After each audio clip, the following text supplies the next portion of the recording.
पहाटे सकाळची वेळ होती. विद्या नेहमीप्रमाणे चुलीवरती डाळ भात शिजवायला पाणी टाकलेलं असतं. ती विचार करत असते की काय बनवू आता, डाळ भातच नेहमी घरात बनवते.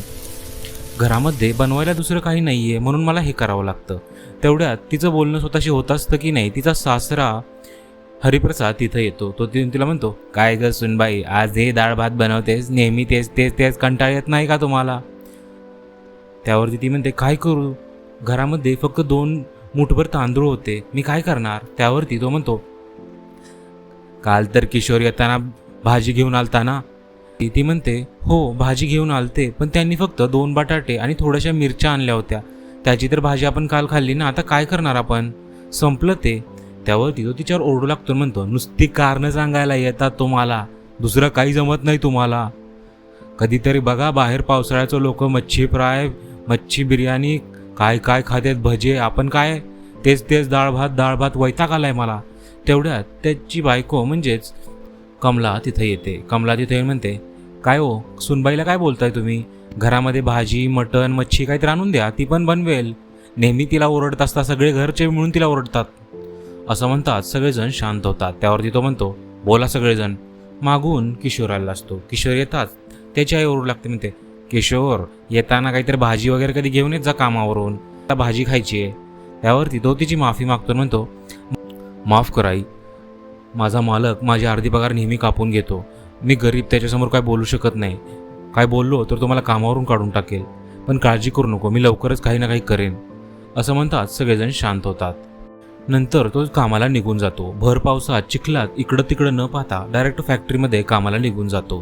किशोर एका टॉय शॉपच्या फॅक्टरीत काम करत असतो. त्याला उदास पाहून त्याचा मित्र अक्षय तिथे येतो. काय रे किशोर, काय झालं, असं काय उदास दिसतोयस? त्यावर किशोर त्याला सांगतो की, काय सांगू भावा तुला, घरामध्ये खूप डोकेदुखी चालू आहे, एवढूसा पगार मिळतो, त्यातूनही घर चालत नाही, आई बाबा माझ्यावर ओरडत होते, आज भाजी नाही घरात, विद्यावर तर सगळे घरचे दात खाऊन असतात, काय करावं काही समजत नाही. तो त्याला धीर देत म्हणतो, काय करणार आपण, मालक आपला असा आहे मूर्ख, पैसे देत नाही आणि काय बोललं तर कामावर काढून टाकायला बघतो आपल्याला. दोघंजण मान खाली घालतात आणि तो म्हणतो, हेच आहे बघ आपल्या गरिबाच्या नशिबात, कधी आपल्याला काढून टाकेल त्याची भीती आणि मिळालेले अर्धे पैसे यातच सुख मानायचं बघ आपण, नशीबच फुटकं आहे आपलं. त्यावरती त्याला धीर देत म्हणतो, काळजी करू नकोस, शेजारच्या एका फॅक्टरीमध्ये काम निघालं, तिथला मालक चांगला आहे म्हणे, मी विचारून बघतो, जमलं तर आपल्या दोघालाही तिथं काम मिळेल. असं म्हणताच थोड्या वेळाने किशोरला आनंद होऊ लागतो. किशोर म्हणतो, जर तू म्हणतोय तसं जर झालं तर चांगलीच गोष्ट आहे, देव पावलं असंच म्हणायचं. आणि त्यानंतर तो त्याला समजावून सांगतो, म्हणतो, हे बघ किशोर, जे झालं ते सोड, आता चल कामाला, मालकाने आपल्याला पाहिलं तर ओरडेल आपल्यावरतीच. आणि दोघं कामाला निघून जातात. इकडं घरी विद्या पुन्हा डाळ भात शिजवत असते आणि मनात तेच तेच विचार असतात. किशोर संध्याकाळची वेळ झाली असते, तसंच पावसात भिजत कामावरून घराकडे निघालेला असतो. जाताना त्याच्या डोक्यात तेच तेच विचार, घरी जाऊन डाळ तांदूळ खायचं हेच येतात. रस्त्यात त्याला किराणा दुकान दिसतं. लालाचं किराणा दुकान पाहत असतो, म्हणतो, चला थोडंसं डाळ तांदूळ तरी घेतो. लालाच्या दुकानावर जातो तर पाहतो तर काय, लाला मात्र मच्छी फ्राय गरमागरम खात असतो. त्याचे तुकडे तोडत मचमच करत खात असतो. त्याचा टेस्ट किती सुंदर आहे हे सांगत असतो. वाह, काय मस्त आहे मच्छी फ्राय, खाऊन मात्र माझं मस्त मन तृप्त झालं बघा. तेवढ्यात त्याला तिकडून आलेला किशोर दिसतो. किशोरला पाहताच तो म्हणतो, हे भिकार आहे किशोर, काय करतोय, माझ्या मच्छी फ्रायला नजर लावते का तू? काय पाहिजे ते लवकर तुझं सांग आणि घेऊन जा, माझं मच्छी फ्रायला नजर लावू नकोस. असं म्हणताच किशोरला खूप वाईट वाटतं. किशोर म्हणतो, थोडं डाळ तांदूळ तेल आणि मसाले द्या, एवढ्या पैशात येईल तेवढं. तर तो म्हणतो ठीक आहे आणि त्याला कॅरीबॅगमध्ये भरून सगळं देतो. आता हा बिचारा ती कॅरीबॅग घेऊन मनातल्या मनात म्हणतो, ह्या कॅरीबॅगमध्येच आमचं आजचं राशन भरले, याच्यातच आमचं पोट भरणार. नंतर तो घराकडे निघून जातो.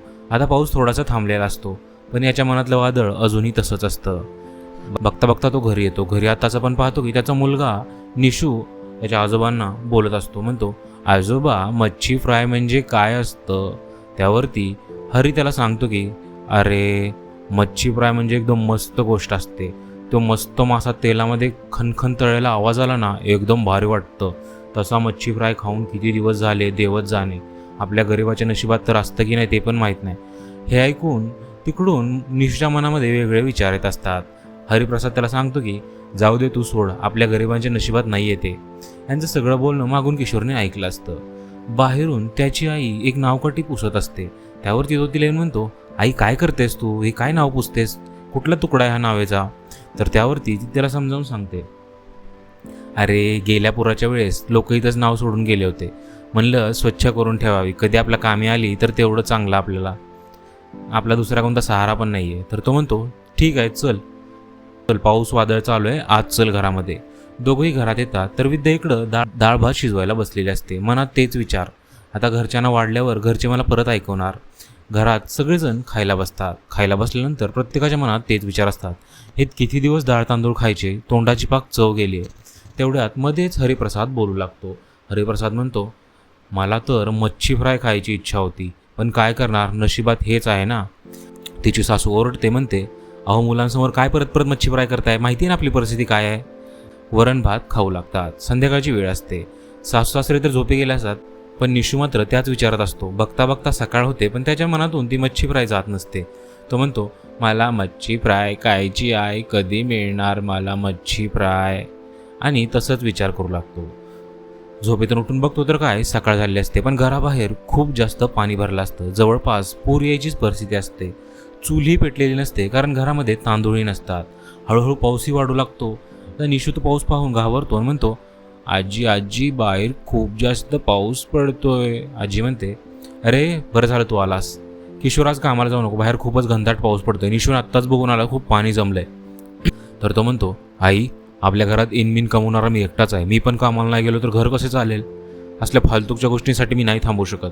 आणि तो पावसात चिखलात तसंच निघून जातो डायरेक्ट कामाला. तिथं गेल्यानंतर फॅक्टरीत आज तो पुन्हा उदास असतो.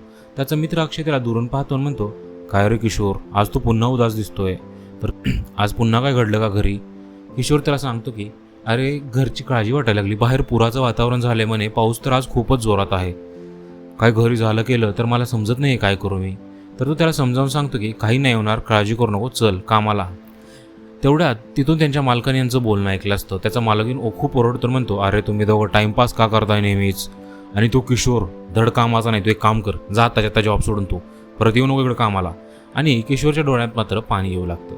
काहीच न बोलता किशोर निघून जातो आणि घराकडे जाऊन पोहोचतो. घरी जाता जाता रस्त्यात वाईट साईड विचार येत असतात. घरी पोहोचल्यानंतर पाहतो की काय, त्याची बायको विद्या वायपरने पाणी बाहेर ढकलत असते, पण जेवढं ढकलते तेवढं पाणी पुन्हा आत येत असतं.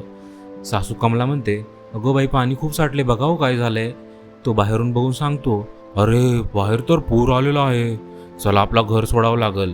आता विद्याने एक मोठी गोणी आणि कॅरीबॅगमध्ये सामान भरून घेतलेलं असतं आणि या सगळ्यांचा निघायचा प्लॅन चालला असतो.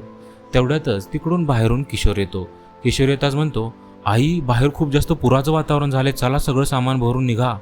सगळेजण सामान निघून बाहेर जातात. किशोर ती नावकाठी काढतो आणि म्हणतो, बरं झालं आईने ही नावकाठी पुसून ठेवली होती, आज कामी तरी आली आपल्या. नंतर यांचं हे काम चालू असतं तर तो सगळ्यांना बोलवतो. तिकडून विद्याने डोक्यावर मोठी गोणी घेतली असते, तर घरातल्या एक एक सदस्याने एक एक गोष्ट हातात घेतलेली असते. तर हरिप्रसादने निशूला कुशीत घेतलेला असतं. सगळेजण नावकाठीत बसून प्रवास करू लागतात. किशोर म्हणतो, आई चल, आता आपल्याला इथं थांबण्यात काय अर्थ नाहीये, आपण जाऊया इथून. असंच म्हणत म्हणत त्यांची नावकाठी पुढे निघू लागते. जसजसं नाव पुढे जात असते तसा अंधार थोडा थोडा वाढत जातो, तर यांच्या मनातली भीती वाढत जाते. पुढं गेल्यानंतर त्यांना अजून भीती वाटू लागते की या पावसाचं नेमकं काय होणार आहे. एका ठिकाणी पोहोचल्यानंतर हरिप्रसाद खूपच घाबरला असतो. तो देवाकडे पाहतो आणि म्हणतो, ए देवा, उद्या सकाळपर्यंत आम्हाला कुठल्या तरी जागी, कुठल्या तरी टापूवर तर पोहोचव रे, खूप भीती वाटते. बघता बघता दिवस जातो आणि ते संध्याकाळ संपल्यानंतर सकाळी एका टापूवर पोहोचतात, जिथे नावकाठी थांबलेली असते. टापूवर पोहोचतात, सगळीकडे माती, ऊन आणि वाळी लाकडं असतात. पक्षीही ओरडत असतात. तिकडून कमला म्हणते, बाई आता आपण उपाशीच मरणार, इथं काहीच नाही खायला. तर विद्या सांगते, सासूबाई मी डाळ तांदूळ घेऊन आले, आपण याचंच खाऊया काहीतरी करून. आता हे ऐकताच हरिप्रसादचं डोकं फिरतं. तो म्हणतो, आता घरी तर डाळ तांदूळच खायचो, इथं पण डाळ तांदूळ खायचं नको, मला जगायचंच नाहीये मला. तेवढ्यात मागून छोटा निशू पळत येतो. म्हणतो, मामे मामे, इथं खूप छान मासे आहेत, मासे बघ ना, याची मच्छी फ्राय कर ना, तू तेल पण आणले घरून. आता हे पाहताच सगळ्यांच्या डोळ्यामध्ये प्रकाश पडतो. हरी म्हणतो, चल आपण दोघंजण जाऊन बाहेरून खूप मासे पकडून आणू, आपण मच्छी फ्राय खाऊया. थोड्याच वेळात दोघंजण मोठी दिरड भरून मासे घेऊन येतात. आता हे पाहताच पूर्ण घर आनंदाने, पूर्ण घर खुश होतं. थोड्या वेळात विद्या चूल पेटवते, तिथल्या लाकडाची दगडाची बनवून आणि त्याच्यावरती कढई ठेवते. नंतर त्यामध्ये मच्छी फ्राय करायला लागते. त्याचा सुगंध पूर्ण त्या टापूवर पसरलेला असतो. आता हे कुटुंब बसून मच्छी फ्राय खाऊ लागतो. सासरा म्हणतो, बरं झालं ना आपण इथं आलो, त्या पुरामुळे देवाने आपल्या नशिबात ठेवलं होतं हे खाणं. तिची सासूही तिचं कौतुक करू लागते, म्हणते सुनबाई एकदम मस्त बनवले आहे बघ. शेवटी विद्या म्हणते, मी म्हणलेलं ना सासूबाई, आपलं काळे कुटुंब जिथं जाईल तिथं सोनं करेल, आपण कुणालाच नडणार नाही. आणि पूर्ण कुटुंब आनंदाने राहू लागतं.